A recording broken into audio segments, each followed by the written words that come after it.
The necklace. Henry Rene Albert Guy de Maupassant.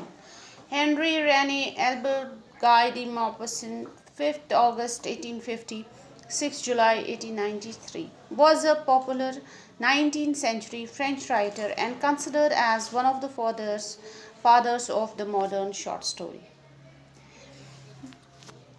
ये जो मौपसंत है मॉडर्न शॉर्ट स्टोरी के फादर माने जाते हैं, ठीक है.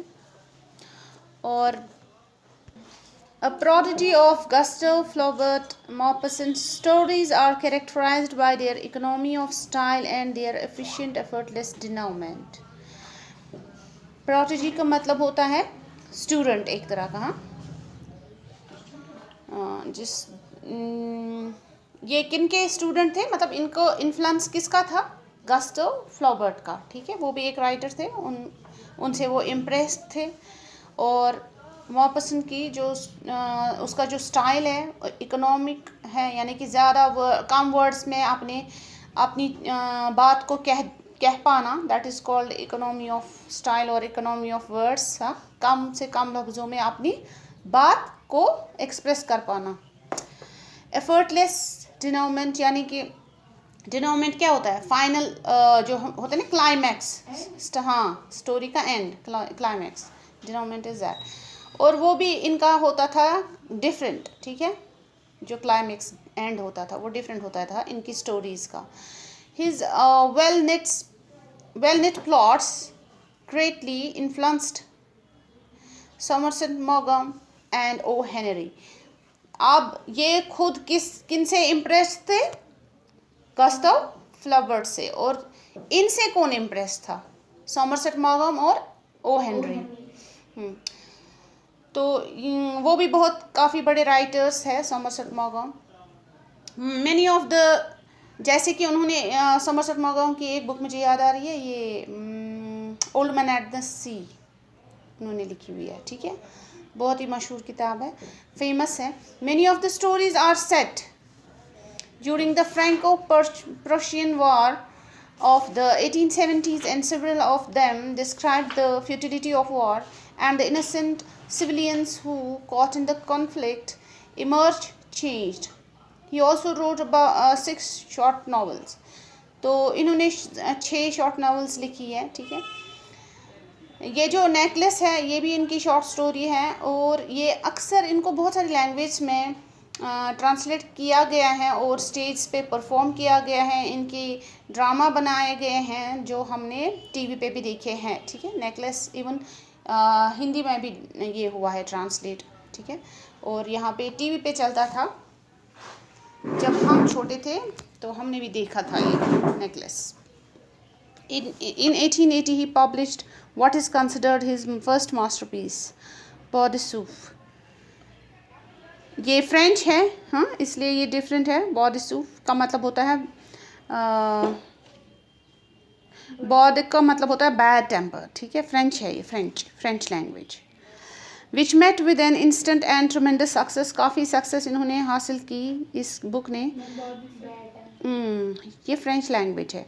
Flaubert characterized it as a masterpiece that will endure. This was Maupassant's first piece of short fiction set during the Franco-Prussian War and was followed by short stories such as Duke's Miss Mother Savage and Mademoiselle Fifi. The decade from 1880 to 1891 was the most fertile period of Maupassant's life. Made famous by his first short story, he worked methodically and produced 2 or sometimes 4 volumes annually. साल में 2 या 4 ये लिखते थे books, ठीक है. He combined talent and practical business sense which made him wealthy. काफ़ी अमीर हुए अपनी लिखाई की वजह से, ठीक है. In 1881 he published his first volume of short stories under the title of La Maison Taylor.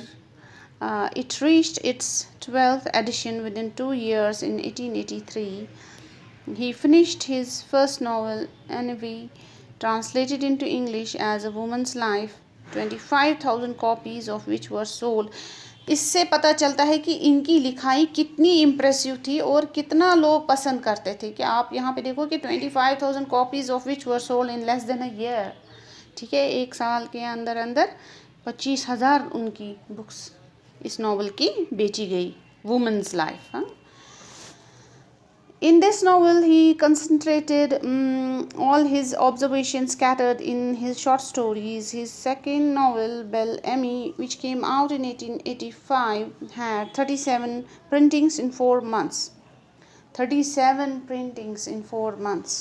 बहुत ह्यूज है, बहुत, यानी कि बहुत ज़्यादा लोग इनकी किताबों को पसंद करते थे। His editor Howard commissioned him to write new masterpieces and Maupassant continued to produce them without the slightest apparent effort. इनको बोलते थे लिखो शॉर्ट्स, लिख दो स्टोरीज हमारे लिए लिख दो, और ये लिख देते हैं झट से। इनको एफर्ट नहीं लगाना पड़ता था कि अब इसमें क्या लिखूँ मैं, कैसे क्रिएट करूँ, इनको जैसे वही से निकलता था। ठीक है, ही वॉज वेरी फ्लुएंट इसमें, किसमें, लिखाई में। Okay. At this time, he wrote what many consider to be the greatest novel, Per et Chain. ठीक है, ये इनकी और एक बुक है। With a natural aversion to society, he loved retirement, solitude, and meditation. He traveled extensively in Algeria, Italy, England, Brittany, Sicily, Owen है इसकी pronunciation. And from each voyage, he brought back a new volume. Society में रहना, लोगों के साथ ज़्यादा बात करना पसंद नहीं था, ये सॉलिट्यूड में रहते थे, तन्हाई में, तभी तो मुझे लगता है लिख पाते थे। हाँ, तो इस रिटायरमेंट का मतलब होता है वही तन्हाई में रहना, अलग रहना। सॉलिट्यूड भी वही होता है, तन्हाई। मेडिटेशन क्या होता है? मेडिटेशन होता है तन्हाई में रहकर मेडिटेट करना, अपने अंदर को थोड़ा फोकस करना। हाँ, समझ आए? तो काफ़ी इन्होंने ट्रैवल किया और जहाँ भी ट्रैवल किया वहाँ से एक बुक लिख कर लाते थे।